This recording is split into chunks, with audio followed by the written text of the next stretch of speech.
Okay, so Boker Tov to everybody. A little bit later. I like to start at 11. It's like 11:30, but everything happens in this right time, as King Solomon says. So today we're talking about marriage, and it's our second part to our Kabbalah series, and I'll explain in a moment why we decided to do this today, even though it's a little bit out of order of what I wanted to discuss in terms of Kabbalah. So there we go. We're just showing you a picture of a beautiful bride and cutting challah.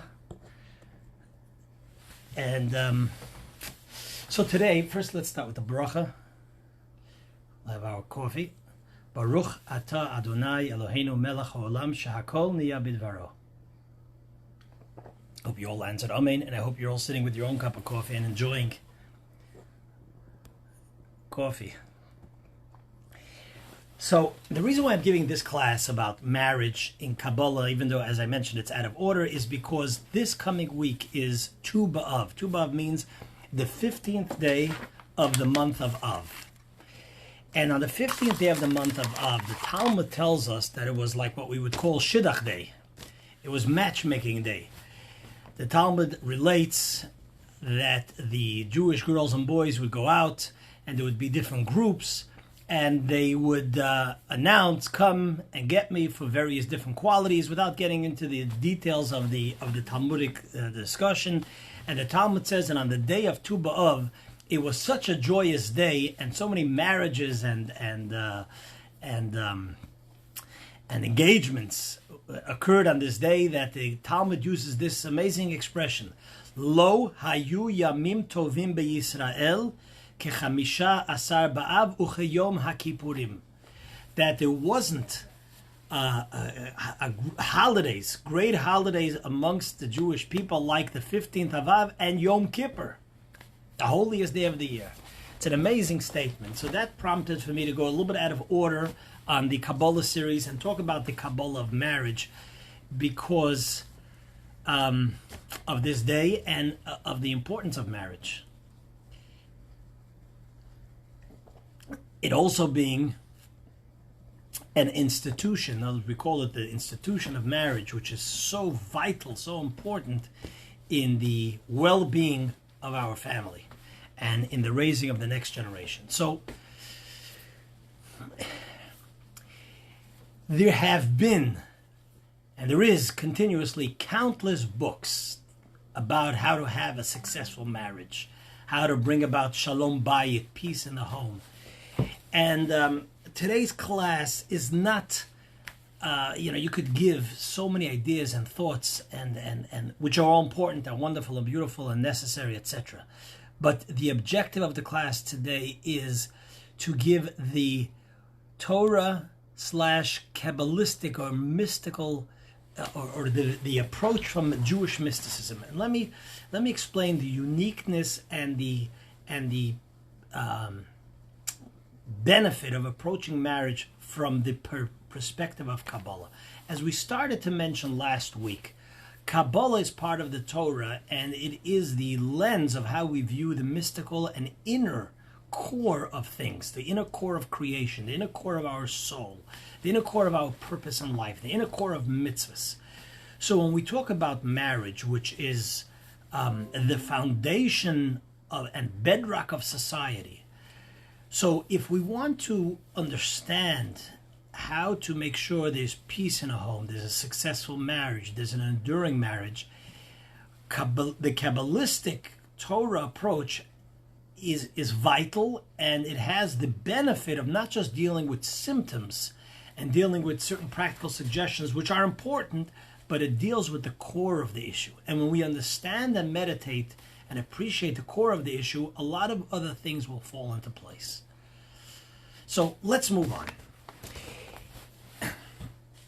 Point number one.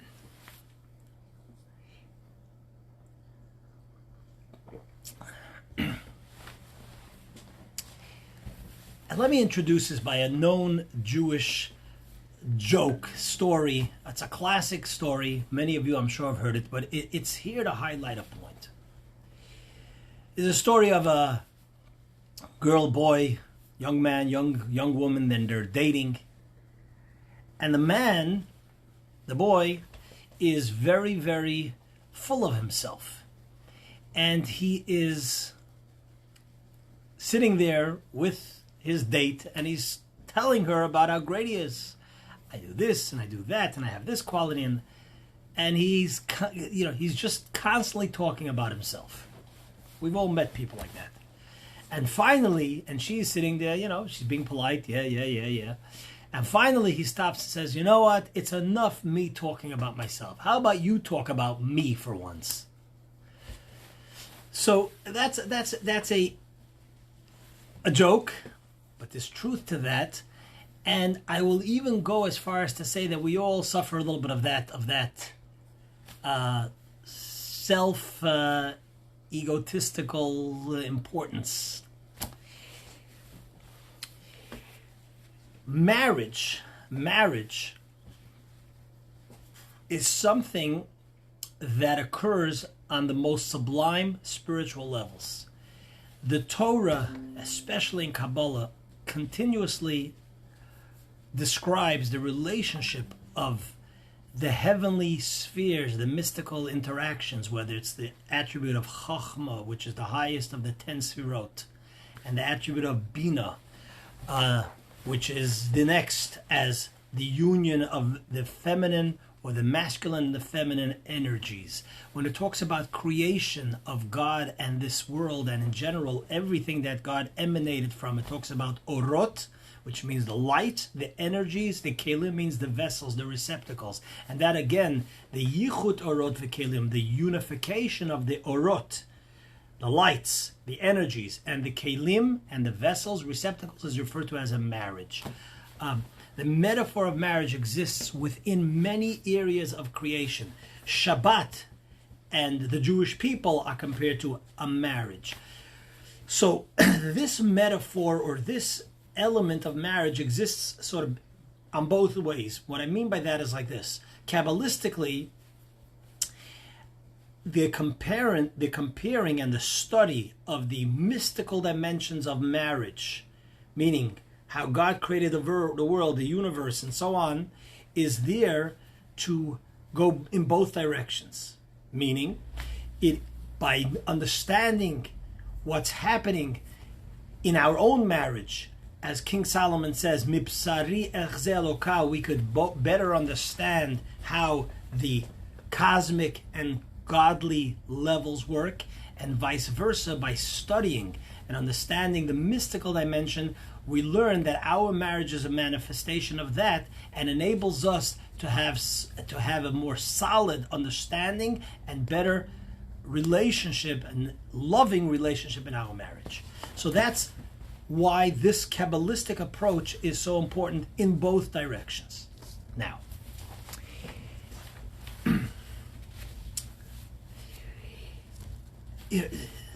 there's a very simple question that we could ask ourselves, which is, why even get married?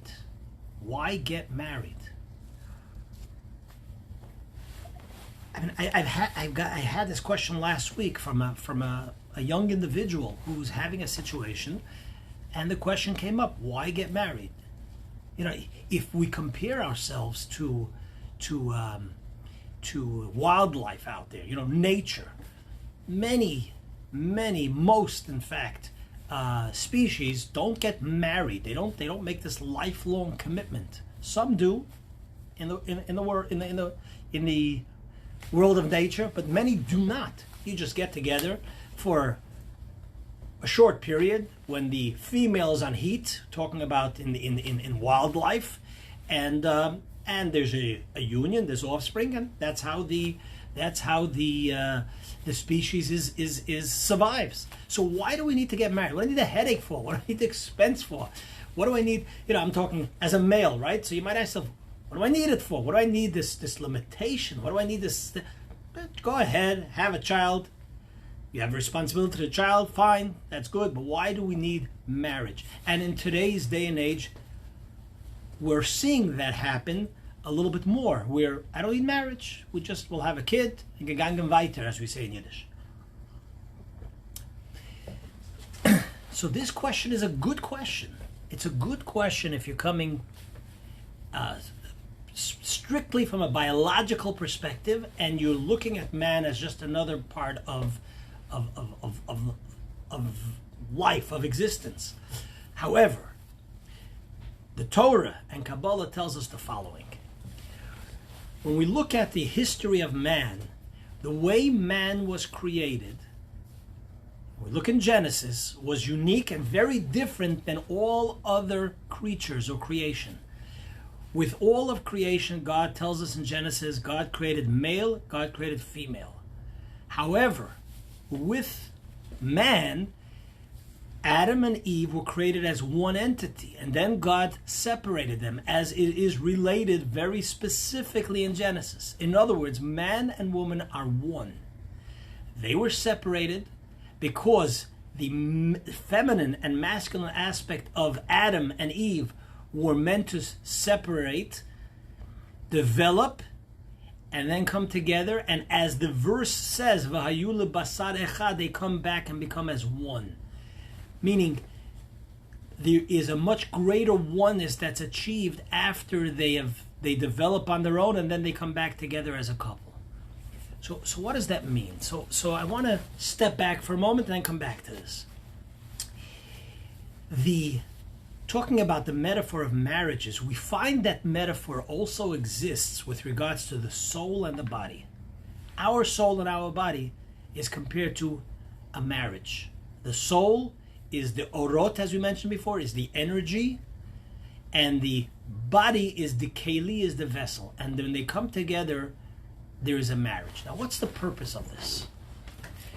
Why should the soul have to come down into this world, into a body which is materialistic, which has temptations, which is a far cry of the pure and holy desires of the soul before it came down into this world? Why is that necessary?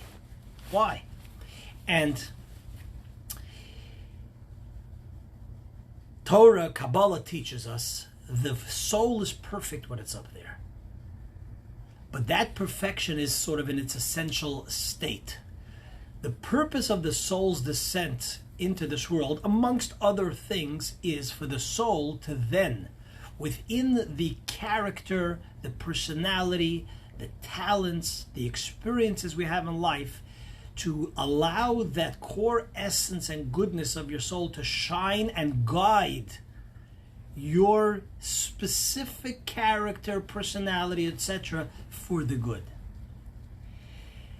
To have, the analogy is given, often in the Medrash gives the analogy, and Hasidic thought gives this analogy, that the king who has a prince, and the prince is growing up in the palace where all his needs are met, there's no challenges. So the king decides to send his child, the prince, off to a far-off land where nobody knows that he's the prince. And when asked why he does so, he says, what is the chachma, we would say in Yiddish? What's the greatness of the prince if he's just here in this sheltered, pure environment? When will his beautiful character come out and activated and be realized is when he would have these challenges and he has to put his soul sort of to the test. So similar to that, says the Medrash, is the soul's descent into this world. The soul is perfect in its core, but for that perfection to be realized, to be activated, for that we have to come down into the body, into the limitations that we have in this world. Now, what does all this lofty stuff have to do with a marriage? So in Kabbalistic teachings, it tells us that every marriage follows the journey of Adam and Eve. How so? So Kabbalah tells us, and it's somewhat alluded to in the Talmud, Kabbalah tells us that the soul that you are going to marry, we call it in Yiddish bashert. Right? Give us a thumbs up if you've heard that term bashert. Who hasn't heard that Yiddish term bashert? Kabbalah goes further and says more than just the term bashert. Kabbalah says that the two souls, just like Adam and Eve, were part of one soul, masculine, feminine. And in fact, the mitzvahs that one soul does is there for the other. So let's say, often we get, especially in today's day and age, where people are very sensitive about not treating one gender different than the other. And the question is, okay, why does the man put on tefillin and not the woman? Why does the woman light Shabbat candles and not the man, etc.? The answer is that when there are certain mitzvahs, without getting into the explanation over here, it's beyond the scope of this class, there are certain mitzvahs that are there for the masculine part of the soul, which it does for both, for the masculine and the feminine, and certain mitzvahs which are uniquely for the feminine, but it's doing it, or she is doing it for both. Having said that is the Maises Azoy. So, in Kabbalah, marriage of an actual marriage between husband and wife is compared to the descent of soul and body. Meaning, in a marriage, both the male and the female, Kabbalah tells us, are part of one soul. Then they enter into a distinct body, like Adam and Eve, and they each go through their life's journeys up to a certain age. They develop, they gain experience, and then they come together in marriage, Vayu lebasar echad. Which is why we find that in marriage specifically, but in general, when you give and when you love, there is such a deep satisfaction. Although you're loving someone else, it's not for you. It's not.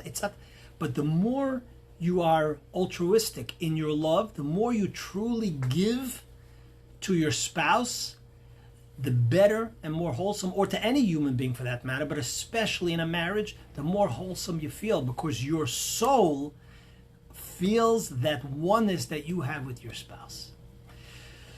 So this is a core view of how Kabbalah Torah / looks at a marriage. It's not just two strangers getting together. It's also that in terms of their more conscious reality, or their conscious state of how they view things, etc. But there's something much deeper going on over here.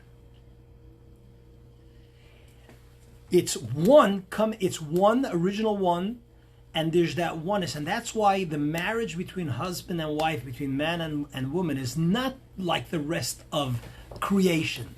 Only by Adam and Eve does it say they were one, and that continues with every marriage, and therefore it leads us to the next discussion. Now that we understand that foundation, it leads us to the next point, which is a very, very important point.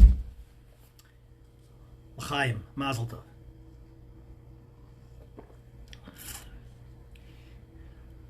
When you understand this, you approach marriage in a whole entirely different way. You know, I've done, as a rabbi, I've done many marriages over the years, with many stories.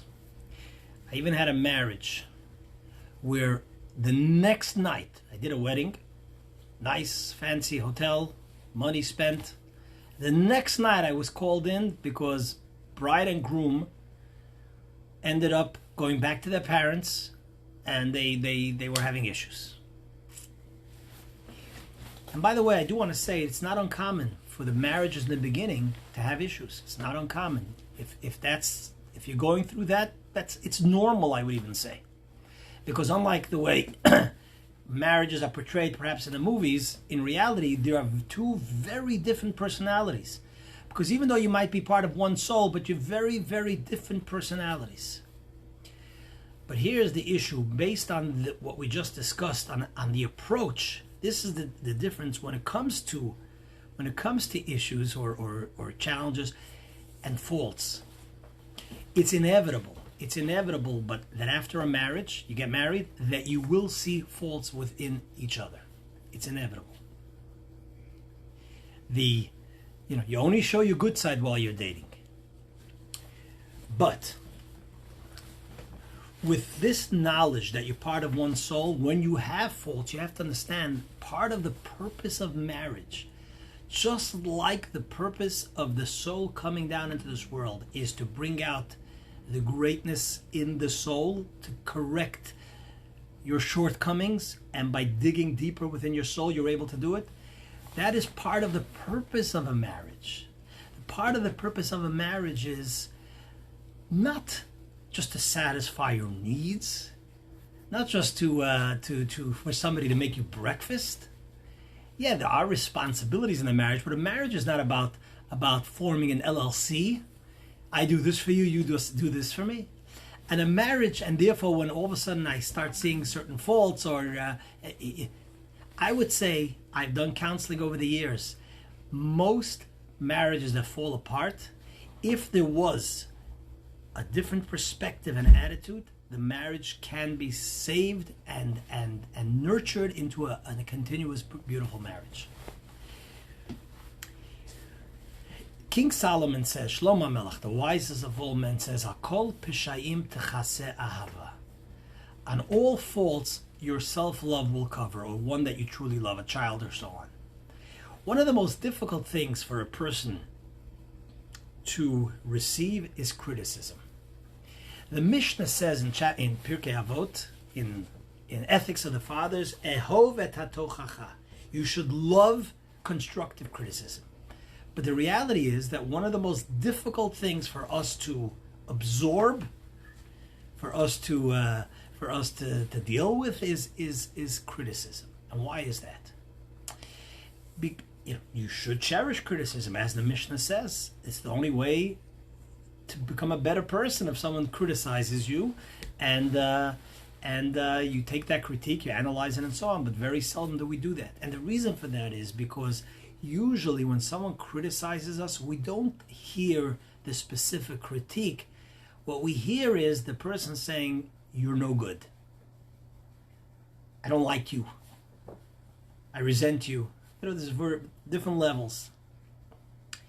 And therefore, when it comes to yourself, even though you know your own faults more than anybody else does. So if someone tells you a fault you have, okay?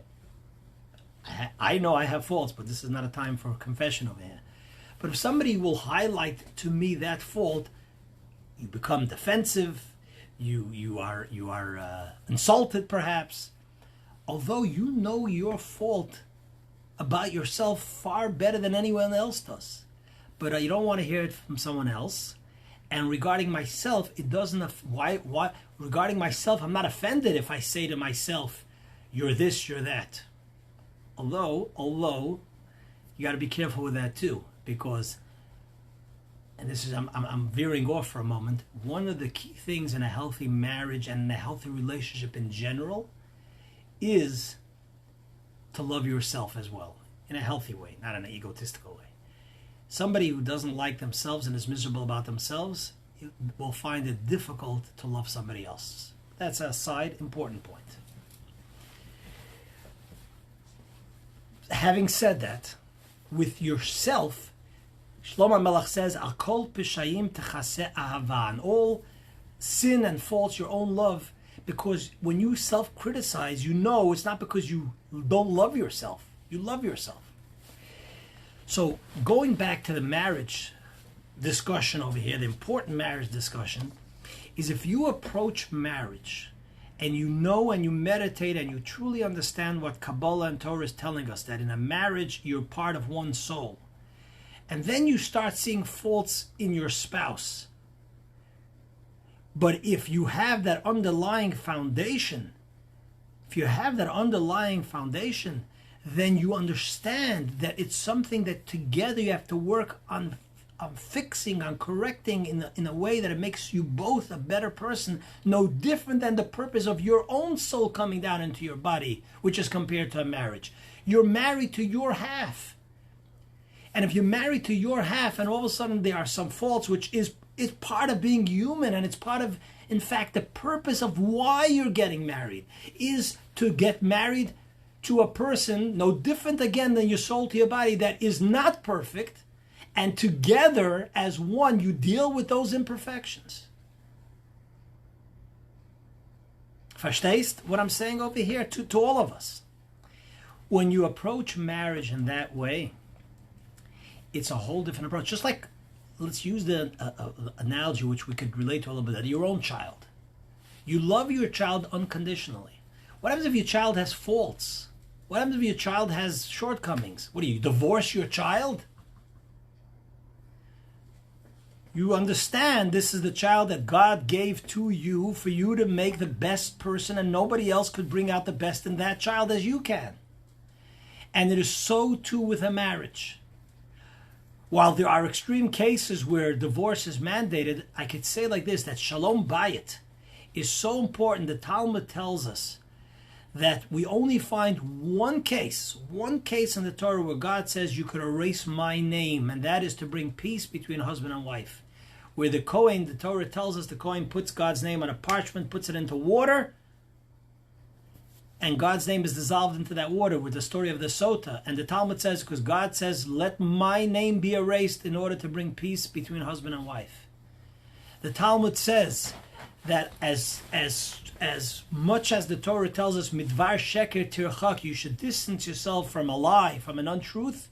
Muta l'shanot, you're allowed to fib a little bit, not an outright lie, but you're allowed to fib a little bit. You're allowed to finagle a little bit to bring peace between husband and wife. The Talmud says in the end of tractate Gittin, which deals with divorce, that when a husband and wife are divorced, the Mizbeach, the altar which brings atonement for all of mankind, Morid Ma'ot, sheds tears. With the Kabbalistic approach, and there are stories to highlight that approach. We have limited time, and I want to get some more in here, although stories are always nice. Maybe we'll get to one or two. Let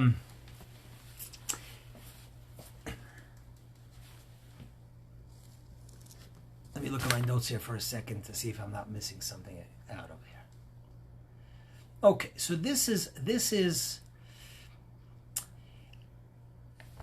sort of a general introduction and approach. There's so much we could talk about marriage, but I wanted to give the foundation. And I want to mention that with an interesting thought that one of the commentaries points out. The commentaries point out that in the Talmud we learn about marriage. We learn about the story of Ephron when Abraham buys the plot from Ephron to bury his wife Sarah. And we learn from the burying of the plot, which today is called Ma'arat HaMachpelah, which is a double cave.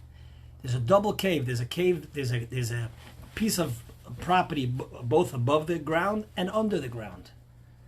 A concealed piece of property. We learn, the Talmud has its ways of learning the details of marriage from Kicha Me Ephraim. You learn the main mechanism of marriage, which is through putting on the ring. We learn that from the story of the Ma'arat HaMachpelah. And commentaries ask, what's the connection? Why do we learn about the story where Abraham buys a plot to bury his wife? You would think that that doesn't sound very happy to learn about how to perform marriage from where Abraham buys a plot for his wife. And commentaries point out various answers. And one of the answers that they give, two of the answers I'll mention, because the second answer is a nice answer as well. One answer that they give is that just like the Ma'arat HaMachpelah, there was the part of the property which was above ground, and there was the part of the property which was concealed. So to every marriage has the conscious part that we work on, and so on, and then there's the concealed, the esoteric, the soul level, which we don't see because it's but it's there, and it's the foundation of the marriage, just like the Ma'arat HaMachpelah. And number two, which is just a nice word, as we say, a nice thought, is that we're told that when Ephron sold the piece of property to Avram Avinu, he said to him, the property to bury Sarah, he said, look, it's a piece of land and I sold it for 400 kesev oiva lasoicha, the best. I got such a good deal, a little piece of land, and I made so much money. He was as happy as can be. And Avram Avinu came home, Abraham, our father, came home and says, I got a piece of land in the holy land of Israel, in Hebron. That's priceless. It's priceless. And what did I pay? A measly 400 golden coins, whatever it was exactly, silver coins. And so too in every marriage, that's the way it has to be. The man feels, I am the luckiest guy in what I got. I got this woman from the entire universe. I am fortunate to have this woman with all these qualities. And vice versa, the spouse says, what did I get? He thinks to himself, I'm such a shlamazla, I'm so fortunate she took me. And she says, I am so fortunate that I got such a special guy. I mean, it's just a word, but we're digressing a little bit. But I do want to say the following. I do want to say the following thought and conclude with that.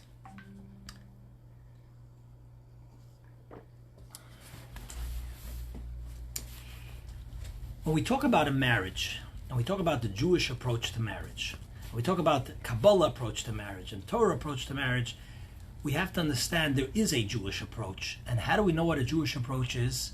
We look to Torah and we look to mitzvahs. Which means that we don't look only to self-help books. We definitely don't look to Hollywood. But we look to Judaism. And sometimes, especially when there's a challenge in a marriage, we have to ask ourselves, how could I increase the spirituality in this relationship in order to bring blessing into this marriage? And I want to mention a couple of things by this introduction, which almost every rabbi will tell a couple when they're getting married, a bride and a groom. The Talmud relates the following: that if you look at the Hebrew word ish, okay, let's see if I could write it out of here. You look at the Hebrew word ish, Aleph, Yud, Shin, and Isha. Okay, you see this in big? Is it clear? Ish and Isha comes out backwards, I think, on the screen. Maybe not, I don't know, on my screen over here. So if you take Ish and Isha, Ish, which means man, Isha, woman. So Ish, for those who remember their Hebrew school, Ish is written Aleph, Yud, Shin. Isha is written Aleph, Shin, Hey. Now, two of the three letters in both the Ish and the Isha are the same. Ish is Aleph Shin, Isha is Aleph Shin. Correct? The Yud is added to the word Ish, Aleph Yud Shin, and the Hey is added to Isha. Kabbalistically, we're talking about the Kabbalah of marriage, the Yud, which is the seed, a Yud is a very small letter, represents the seed, the energy, the care that the husband provides, especially in producing the child, which is the ultimate union. The Hey, which is added to the Isha, Aleph, Shin, Hey. The Hey is a letter which is multidimensional, represents the fact that the woman then takes that seed and develops it, and nurtures it, and develops it into a child. And that's true, not just the child, is sort of the metaphor in everything that in the relationship between husband and wife, and Kabbalah talks about that in great detail. But if you pay attention, the Yud and the Hey, if you take the Yud from the man and the Hey from the woman, together they make up the word Yud K. I say K because it's God's name. God's name is a Yud and a Hey. There's a Yud Hey Vav Hey, that the way God's name is spelled, and there's a Yud and a Hey.